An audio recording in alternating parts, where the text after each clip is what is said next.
एक ऐसी सच्चाई जिसने एक पूरे एजुकेशन सिस्टम को हिलाकर रख दिया था।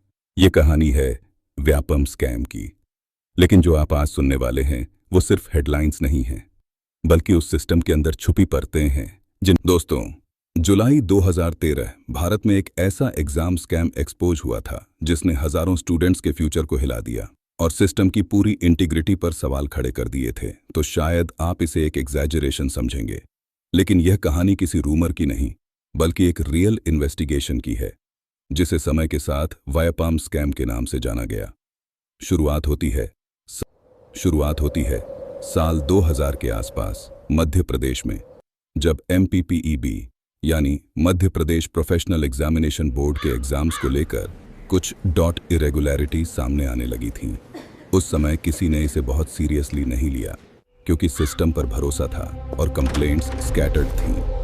लेकिन धीरे धीरे अराउंड 2005 से 2008 के बीच एक पैटर्न इमर्ज होने लगा। कई ऐसे कैंडिडेट्स सिलेक्शन लिस्ट में आने लगे जिनकी परफॉर्मेंस एग्जाम लेवल से मैच नहीं कर रही थी। कुछ केसेस में तो यह भी देखा गया कि सेम पर्सन डिफरेंट आइडेंटिटीज के साथ एग्जाम दे रहा था। यही वह फेज था जहां से असली नेटवर्क बिल्ड होना शुरू हुआ। फिर आता है 2009 से 2013 का पीरियड, जो इस पूरे स्कैम का टर्निंग पॉइंट बनता है। मेडिकल एंट्रेंस एग्जाम यानी PMTG है। दोस्तों, इस टाइम नीट को इसी नाम से जाना जाता था। PMT रिजल्ट्स में मैसिव लेवल पर इंप्रेशन केसेस सामने आने लगे।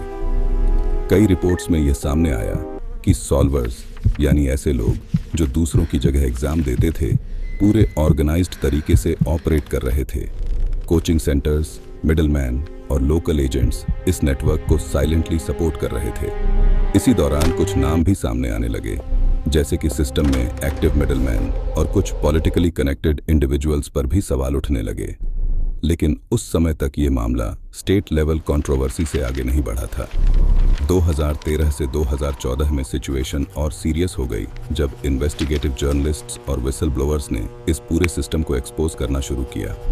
कई मिस्टीरियस डेथ्स और सस्पिशियस केसेस की रिपोर्ट सामने आई, जिसने इस केस को और कॉम्प्लेक्स बना दिया। यह सिर्फ चीटिंग का केस नहीं रहा, अब यह एक फुल स्केल इन्वेस्टिगेशन बन चुका था। फिर आता है 2015, जब सुप्रीम कोर्ट के ऑर्डर के बाद CBI को इस पूरे केस की इन्वेस्टिगेशन सौंपी जाती है। CBI ने मल्टीपल FIRs को क्लब करके एक लार्ज स्केल प्रोब शुरू किया।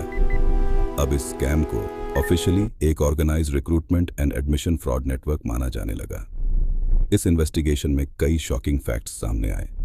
अलग अलग स्टेट्स से connected candidates, impersonation gangs, forged documents और एग्जाम सिस्टम में डीप लेवल तक फैला हुआ करप्शन। धीरे धीरे यह साफ होने लगा कि यह सिर्फ एक एग्जाम स्कैम नहीं था, बल्कि एक स्ट्रक्चर्ड इकोसिस्टम था। इसके बाद 2016 से लेकर आगे तक कोर्ट्स में कई केसेस चलते रहे। CBI ने सप्लीमेंट्री चार्ज शीट्स फाइल की और अलग अलग केसेस में कन्विक्शंस भी हुए, जैसे कि कुछ PMT इंपर्सनेशन केसेस में 10 से 13 लोगों तक को सजा सुनाई गई और रिक्रूटमेंट केसेस में डजन्स ऑफ अक्यूज्ड को कोर्ट ने गिल्टी पाया।